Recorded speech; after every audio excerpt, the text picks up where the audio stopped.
வைரமுத்து அழகா சொல்லியிருப்பாரு, எழுதவோ படிக்க தெரியாத தாய் பற்றி எழுதாம இருந்தனோ அப்படின்னு சொல்லியிருப்பாரு. அம்மா முதலில் அம்மாவுக்குன்னு சொல்லி தரணி ஆள வந்த தாசில்தார் இருந்தானோ என்னென்ன நினைச்சிருப்ப அப்படின்னு இந்த அம்மாவோட பாட்டு இருக்கும். ரொம்ப அருமையா இருக்கும் வைரமுத்து வரைக்கும். இங்க வந்து ஒன் லைஃப் தான், விரோதமற்ற, ஈகோவற்ற, வன்மமற்ற, எல்லளவும் வஞ்சகம் இல்லாத ஒரு உலகத்தை நான் பார்க்கிறேன். யார் மேலேயும் கோபம் இல்லை, யார் மேலேயும் வஞ்சகம் இல்லை, யாரையும் பழிதீர்க்க வேண்டிய அவசியமே இல்லை. உலகம் தானாகவே தன்னை புதுப்பிச்சு கொண்டே இருக்கு. அதனால உங்க மேல அன்பு செலுத்தினா இன்னைக்கு செலுத்திடுவோம், நாளைக்கு செலுத்திக்குவோம்லாம் சொல்லாதீங்க. நைட்டுக்குள்ள யாருக்கு வேணா என்ன வேணா இல்லை.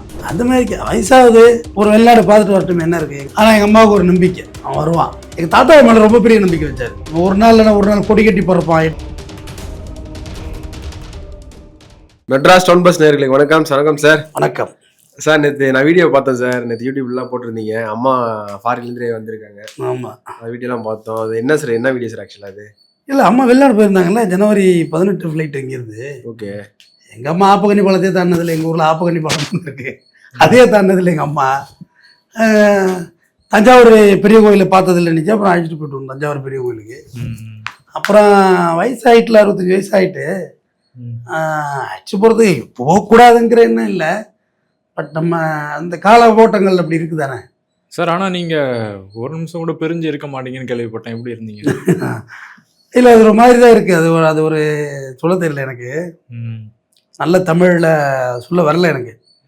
ஆக்சுவலாக இப்போ எனக்கு வந்து என்னுடைய வயசில் ஒத்தவங்க யாரும் நான் இழக்கலை.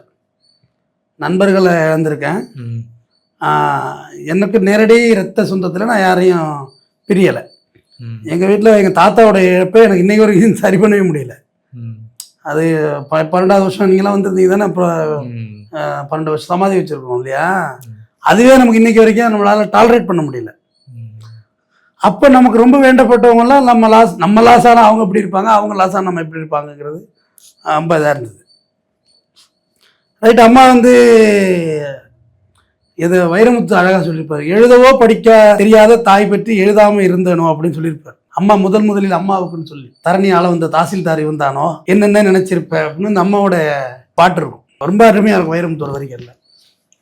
அப்புறம் பழனிக்கு போயிட்டு அப்படியே கொடைக்கானல்லாம் போயிட்டு முதல் ரவுண்டு போயிட்டோம், ஊருக்கு போயிட்டோம். அது ஒரு சில மாலை போட்டிருந்தேன் பழனி முருகனுக்கு. ஓகே. அப்புறம் தஞ்சாவூர் பெரிய கோயில், அப்புறம் அந்த ஒரு கூட்டமைப்பு ஃபெடரேஷனுக்காக தஞ்சாவூர் வந்திருந்தேன், சங்க ஹோட்டலில் மீட்டிங்கு. அப்போ தஞ்சாவூர் பெரிய கோயில் அந்த பூங்காவெல்லாம் அழைச்சி விட்டு காமிச்சோம். ஆக்சுவலாக செய்கிறதுக்கு நிறைய ஆசை இருக்குது, பட் அதுக்கான நேரங்கள் ஒத்து வரல, டைம் கிடைக்கல. நம்ம எங்கே விட்டுட்டு போகிறது, எதையும் விட்டுட்டு போகிற மாதிரியே இல்லை, ஓடிக்கிட்டே இருக்க வேண்டிய இருக்குது, ஸ்டாப் பண்ணவே முடியல நம்மளை. அப்புறம் அக்கா தான் எனக்கு ரெண்டு சகோதரிகள். எனக்கு ஒரு 2 சகோதரிகளில் ஒரு சின்ன சகோதரி, அதாவது நடுவில் அவங்க ஆஸ்திரேலியா செட்டில்டு. அவங்க இங்கே தான் கல்யாணம் பண்ணி கொடுத்தோம் மச்சான், பட் அங்கே செட்டில் ஆகிட்டாங்க, அவங்க ஃபாரின் செட்டில்டு. இன்னொருத்தவங்களும் ஆல்மோஸ்ட் ஃபாரின் செட்டில்டு தான் அவங்களும். மியான்மரும் இங்கேயுமா இருக்காங்க அவங்க, மாறி மாறி. நான் தான் இந்த எஜுகேஷனை கட்டிக்கிட்டு இங்கே கிடக்குறேன் வெறுப்புக்கு. நமக்கு அது ஒரு வாய்ப்புகளே இல்லை பாருங்க. இப்போ நான் எங்கேயும் போய் இருக்க இன்னும் முடியாது, இனிமேல் வேலை செய்ய முடியாது என்னால். ஃபிசிக்கலாக நம்ம போய் இன்னும் வெயிட்டு தூக்கி வேலை செஞ்சு ஏதாவது ஒரு நாட்டில் இருக்கலாம்னா அதுக்கு முடியாது, பழக்கப்படலை நம்ம அதுக்கு. ரெண்டாவது இதில் ரொம்ப தூரம் வந்தாச்சு, இதை விட்டுட்டு எப்படி போகிறது. இப்போ ஊடகம் வழக்கறிஞர் தொழிலில் நான் பண்ண கான்ட்ரிபியூஷன் ரொம்ப தூரம் வந்துட்டேன். ஆமாம். இப்போ நான் பேக் வாங்கினா எதுலையுமே எந்த பலனும் இல்லை. முதலமைச்சர் சொன்ன மாதிரி எந்த பலனும் இல்லை. பாதி கிணறுக்கு மேலே தாண்டி வந்து கிணறு நினைக்காச்சு. நம்ம இன்னும் கொஞ்சம் தூரத்தில் வெளிச்சம் இருக்குது, ஓடிக்கிட்டே இருக்கும். கல் முள் எல்லாம் ஒட்டச்சி அள்ளி வந்தாச்சு. எவ்வளோ எதிர்ப்புகள், எவ்வளோ துரோகங்கள், எவ்வளோ வன்மங்கள், எவ்வளோ நல்லவர்கள் மனிதர்கள் அப்படிங்கிறதெல்லாம் பார்த்துட்டேன். நல்ல மனிதர்களையும் பார்த்துட்டேன், யாரோ கண் தெரியாதவர்களை உதவி செய்தையும் பார்த்துட்டேன், நல்லவர்களே இல்லை அறமற்ற மனிதர்கள் இருக்கிறாங்கன்னு பார்த்துட்டேன். அப்போ சரி, அம்மா ஆஸ்திரேலியா போட்டோம், அக்கா வீட்டுக்கு ஒரு வெக்கேஷன் போட்டோம் அப்படின்னு பிளான் பண்ணோம். சரி ஓகே அப்படின்னா அப்புறம் ஜனவரி 18ஆம் தேதி பொங்கல் பிடிச்சி கொண்டாந்து ஃப்ளைட் ஏற்றிவிட்டேன். நான் தான் ஏற்றிவிட்டேன் ஃப்ளைட்டு. எங்கள் அத்தானுடைய ஃப்ரெண்டு ஒருத்தர் இங்கேருந்து, சீனியர் சிட்டிசன்லாம் தனியாக அனுப்ப முடியாது, ஃப்ளைட்டெல்லாம் கம்ஃபர்ட் கிடையாது. ஃப்ளைட்டு யாருக்குமே கம்ஃபர்ட் கிடையாது, அது மூலம் தெரிஞ்சுங்க. பஸ்ஸில் போகிறது தான் ஜாலி, எல்லாம் வெறுப்பு தான் அடிக்கும். இப்படியே உட்காந்துருக்கேன், வடிவேலு சொல்லுவார்ல, இப்படியே உட்காந்துருந்தேன், இது ஒரு பேன் கூட இல்லைன்னு. ஃப்ளைட்டுலாம் எல்லாம் பெரிய விஷயமா நினச்சிக்கிட்டு இருக்கோம், இல்லவே இல்லை. ஒரு 5000 ரூபா செலவு பண்ணுங்க நம்ம அம்மாவுக்கு அப்பாவுக்கும். ஒரு திருச்சியிலேருந்து மெட்ராஸுக்கு ஒரு ஃப்ளைட் டிக்கெட் போட்டு விடுங்க, அவ்வளோதான், முடிஞ்சு போச்சு. பெரிய செலவெல்லாம் ஒன்றுமே இல்லை. 5000 ரூபா. அவங்களுக்கு ஃப்ளைட் ஒரு பெருங்கனவாக இருந்திருக்கும். நானே ஓரிரு முறை தான் ஃப்ளைட்டில் போயிருக்கேன். டொமஸ்டிக்கில் நிறைய முறை போயிருக்கேன். இன்டர்நேஷ்னல் ஓரிரு முறைக்கு பயணம் தான். போகிறேன்னா போகலாம், இவ்வளோ ஹாலிடேஸ் வந்துருச்சு. அப்புறம் அம்மா போனோம் அப்படின்னா அதுக்கான மெடிசன்ஸ் எல்லாம் பர்ச்சேஸ் பண்ணணும். மருந்து மாத்திரைகளே பெரிய லெவலில் வாங்கணும். அவங்க அங்கேயே இருக்கணும்ல, அங்கெல்லாம் இந்த மெடிசன்லாம் கிடையாது.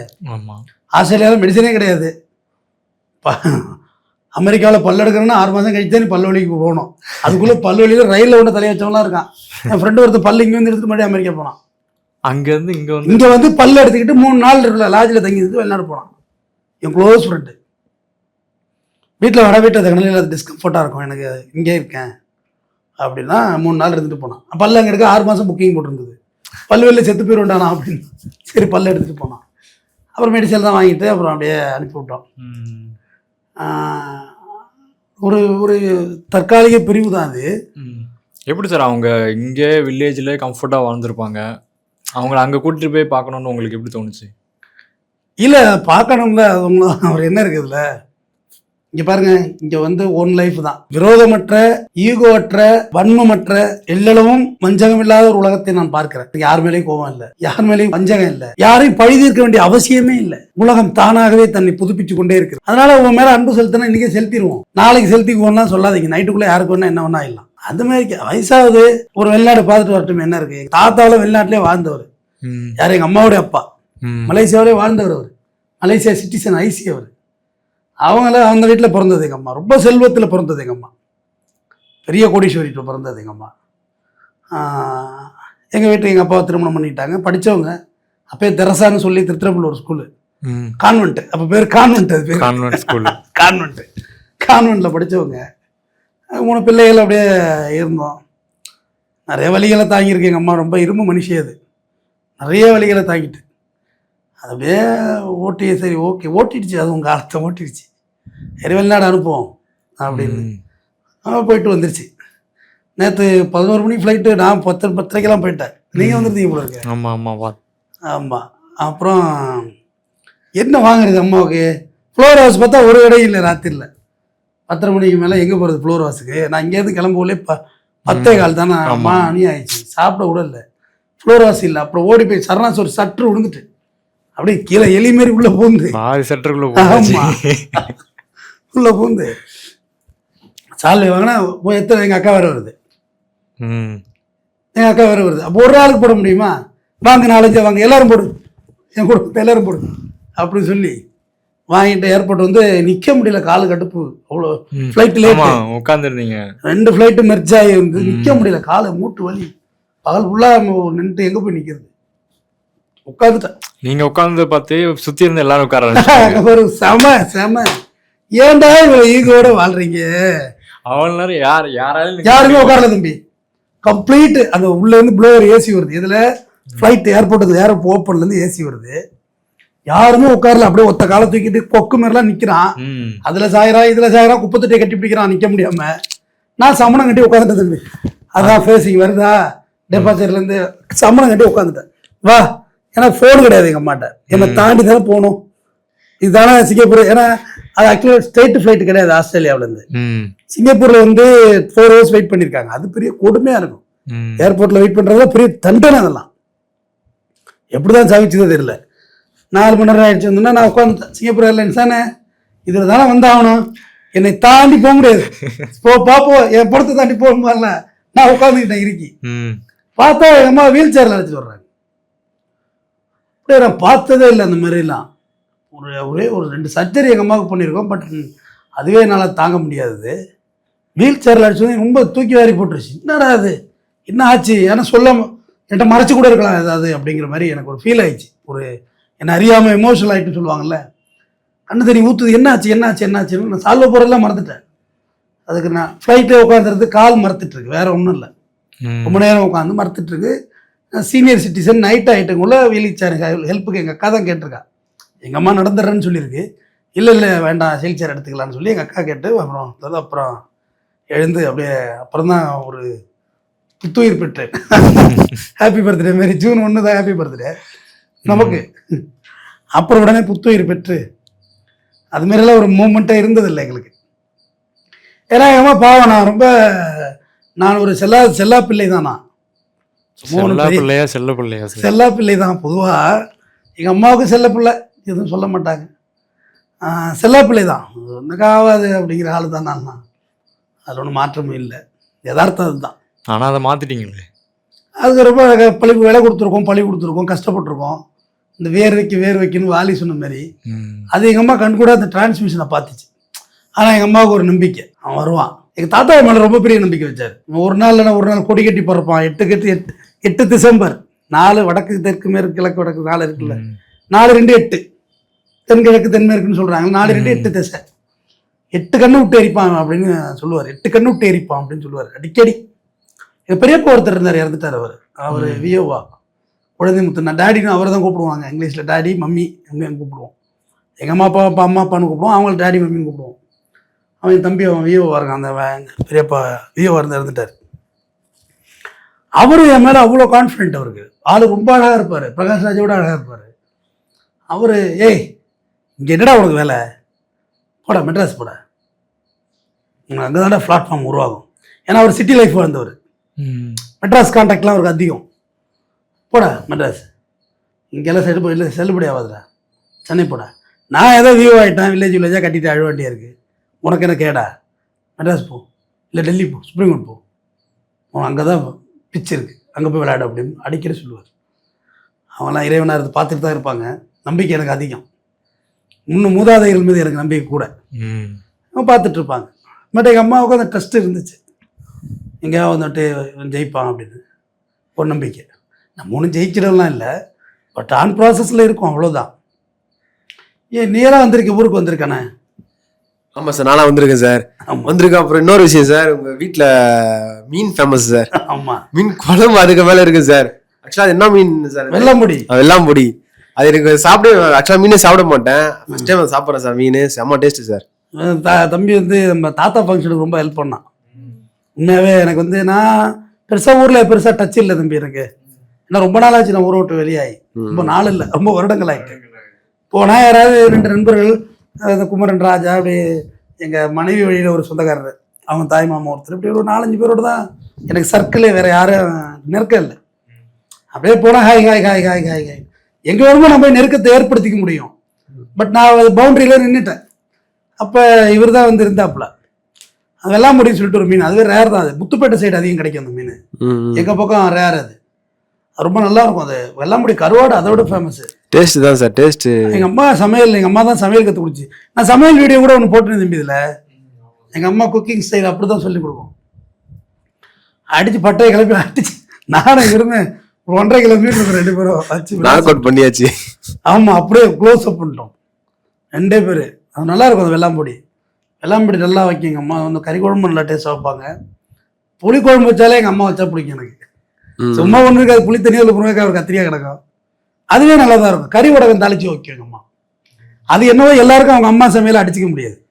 அது காரணம் முதல்ல தாய்ப்பாலுக்கு அடுத்து அம்மா சோறு தான் ஊட்டணும். அதுவே நம்ம மனசு புளிக்குழம்புனா இப்படி தான் இருக்கும், கறி குழம்புனா இப்படி தான் இருக்கும். டீ, அது பால் ஒரு பக்கம், டிக்காசன் ஒரு பக்கம், வெந்நீர் ஒரு பக்கம் இருக்கும். ஆனால் எங்கள் அம்மா போட்ட டீ எனக்கு பிடிக்கும், வெல்லம் போட்டு போடுவோம் டீ. ஸோ அந்த மாதிரி ஒரு உணர்வு எல்லாருக்கும். அம்மா யாருக்கு தான் பிடிக்காது? நாய் பை பள்ளி பூச்சி எல்லாம் தாய் தானேப்பா. அவ்வளோ பெரிய சிங்கமாக இருந்தாலும் அம்மா தானே வளர்க்குது, பொம்பளை சிங்கம் தானே வளர்க்குது.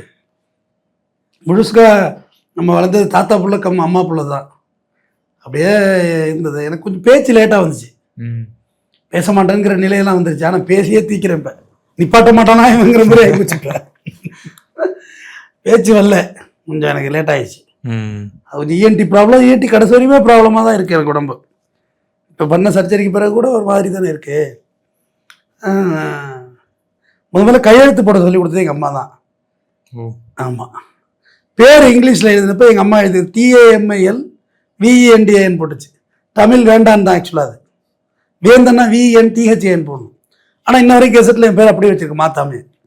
நடுவில் சான்ஸ் கிடச்சிது, காலேஜ் அட்மிஷன் போட உள்ள மாத்திரை விட அம்மா வச்ச பேர் அப்படியே இருக்கட்டு, விட்டு போ அப்படின்னு சொல்லி விட்டாச்சு. நைட்டு 1 மணிக்கு கூட நான் நான்வெஜ் எங்கள் வீட்டில் சமைப்பிக்க எங்கள் அம்மா அலுப்பு இல்லாமல். மீன் வலை போடுவேன் தம்பி, வலை அது வலை பிடிக்கிறதுலாம் ஒரு ஜாலியாக இருக்கும் அது ஊரில். இப்போ செய்கிறதே இல்லைன்னா வலை போடும். அது மீன் அப்போ தான் மீன் மாட்டோம், வேற மீன் ஏதாவது 1 மணிக்கு எடுத்து வந்தாலும் வெட்டி சமைச்சு குழம்பு வைக்கிறதுக்குள்ளே தூங்கி கூட இருக்கலாம்.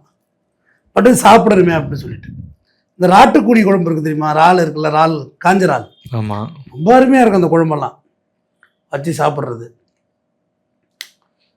என்ன பண்ணுறது, இதுக்கு மேலே நம்ம இதுமாதிரி ஏதாவது பண்ணணும். இது வரைக்கும் உருப்படியாக ஒன்றும் பண்ணலை அம்மாவுக்கு. ஏதாவது பண்ணணும்னு சொல்லிட்டு எல்லாருமே கொஞ்சம் ஸ்பீடாகவே பண்ணிடுறது நல்லதுன்னு நினைக்கிறேன். இப்போ இருக்க பசங்களுக்கு ஜென்சி கிட்ஸுக்கு என்ன சொல்ல வர முடியும்? சொன்னது எல்லாமே நானே ஜென்சி தான், நானே கழவனா. இல்லை சார், இப்போ இந்த 2000க்கு அப்புறம் பிறந்தவங்க இருக்காங்க. இப்போ ரீசெண்டாக தாய் தந்தையரிடம் குரலை உசத்தாதீர்கள், நபிகள் நாயகம். நான் சொல்கிறது மோஸ்ட் ஆஃப் வேர்டு அதுதான்.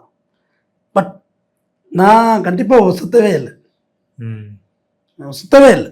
அங்கிட்ட வந்து நண்பர்கள்ட்ட பேசிகிட்டு இருப்பேன், இது மாதிரி நடக்குது அது நடக்குதுன்னு கொஞ்சம் அக்கோட கூட பேசியிருப்பேன். எங்கள் அம்மாவை பேசினதே இல்லை யார்கிட்டையுமே, எங்கள் அப்பாவை கூட பேசியிருப்பேன். பட் நேரில் சுத்தவே இல்லை. அது அப்படியே மைண்டில் ஃபிக்ஸ். நபிகள் நாயகம் சொன்னது அப்படியே ஃபிக்ஸ்லேயே இருக்குது, குரலை ஒத்தக்கூடாது. நபிகள் நாயகிட்ட போய் கேட்குறாங்க, எல்லாம் சொல்லிட்டீங்க, சொர்க்கம் எங்கே இருக்குது சொல்லுங்க முதல்ல அப்படின்னா, நபிகள் நாயகம் திக்கும் காடி போடுறாரு, இல்லைடா இப்படி ஒரு கேள்வி கேட்குறீங்களா அப்படின்னு. கடைசியாக சொன்னார், தாயின் காலடியில் சுருக்கம் இருக்குது, போய் அம்மாவை பார், அம்மாவை நேசி அப்படின்னு. அது ரொம்ப முக்கியமானது. இங்கே வயசாக இங்கே மரியாதை குறையுது. தாத்தா பாட்டியை மதிக்க மாட்டோம், அம்மா அப்பாவை மதிக்கிறது இல்லை யாருமே.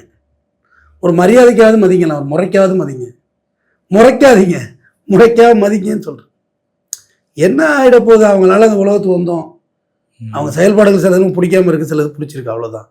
நமக்கு ஏற்றாப்புல அவங்க நடந்துக்கிட்டா அவங்கள பிடிக்குது, அவங்களுக்கு ஏற்றாப்புல நம்ம நடந்தால் நம்மளை அவங்களுக்கு பிடிக்கும். எல்லாருமே அப்படி தான். நீங்கள் இருக்கீங்க, உங்களுக்கு ஏற்றாப்புல இருந்தால் தான் நீங்கள் என்னோட ஜேர்னி பண்ண முடியும். இல்லைன்னா ஒரு வாட்டி பார்ப்பேன் 2 வாட்டி பார்ப்பேன், அப்புறம் ஜேர்னி பண்ண முடியாதுல்ல. இதுதானே உலக நேதி. அதனால் அன்காம்ப்ரமைஸ் லவ் மதர். கொண்டு வந்தால்தான் தந்தை. நீ சம்பாரிச்சிட்டு போகலன்னா நீ அப்பனே கிடையாது. சம்பாரிச்சாதான் புருஷ லட்சணம். கொண்டு வந்தாலும் வராவிட்டாலும் தாய். நீ சம்பாரிச்சிட்டு போனான்னு போகலன்னு, சாப்பிட்டியாப்பா, சாப்பிடியா, பழையது கொஞ்சம் இது இருக்குது சாப்பிடுன்னு சொல்கிறவங்க அம்மா. இருக்கோ இல்லையோ சீர்காப்பால் தமக்கை. உங்கள் அண்ணங்காரன் தம்பிக்காரன்ட்ட இருக்கு இல்லைங்கிறதுலாம் கவலைப்பட மாட்டாங்க. சீர்காப்பால் தமக்கை. தமக்கைனா சகோதரி தான். கொலையும் செய்வாள் பத்தினி, பத்தினி கொலை செய்வாள். உயிர் காப்பான் தோழர். நல்ல நண்பனாக இருந்தால் உயிர் காப்பான். ஈன்ற பொழுதின் பெருதுவோக்கும் தன் மகனை சான்றோன் என கேட்ட தாய். நம்ம இவ்வளோ நாள் சான்றோன்னா கல்வியாளன், படித்தவன், அறிவாளி அப்படின்னு தான் பொருள் நினச்சோம். இப்போ என்கிட்ட ஒருத்தர் திருக்குறள் அதை அடித்து போஸ்ட்மார்ட்டம் பண்ணுற மாதிரி பண்ணிட்டு இருக்காரு. திருக்குறள் விரிச்சு போடுறாரு. ஒருத்தர் கிடச்சிருக்காரு என்கிட்ட. அவர் சொன்னார், துரை, அவர் நான் கண்டிப்பாக அறிமுகப்படுத்துகிறேன். அவர் சொன்னார், சான்றோன்னா அது கிடையாது, திஸ் எவிடன்ஸ் அப்படின்னு சொல்கிறார். ஈன்ற பொழுதின் பெருதுவோக்கும் சான்றாகி விட்டான், போரில் இறந்து விட்டான், இல்லை போரில் வெற்றி பெற்று விட்டான் என கேட்ட தாய்ங்கிறார். அதுதான் பெருதுவோக்குங்கிறார் அவர் சொன்ன விளக்கம். பட் பரிமையாளர் எல்லாரும் சொன்னது கல்வியாளன் தான் சொல்லியிருக்காங்க. எஜுகேட், சிவிலைஸ்டுங்கிறது நல்ல வார்த்தை. சான்றோங்கிறது சிவிலைசேஷன் தான் கரெக்டான வார்த்தை, சிவிலைஸ்டு. ஸோ அந்த குரலுக்கு இலக்கணமாக வாழ முயற்சிப்போம். இது வரைக்கும் வாழ்ந்தோமா என்னன்னு தெரியல, ஜஸ்ட் முயற்சியாவது பண்ணுவோம்.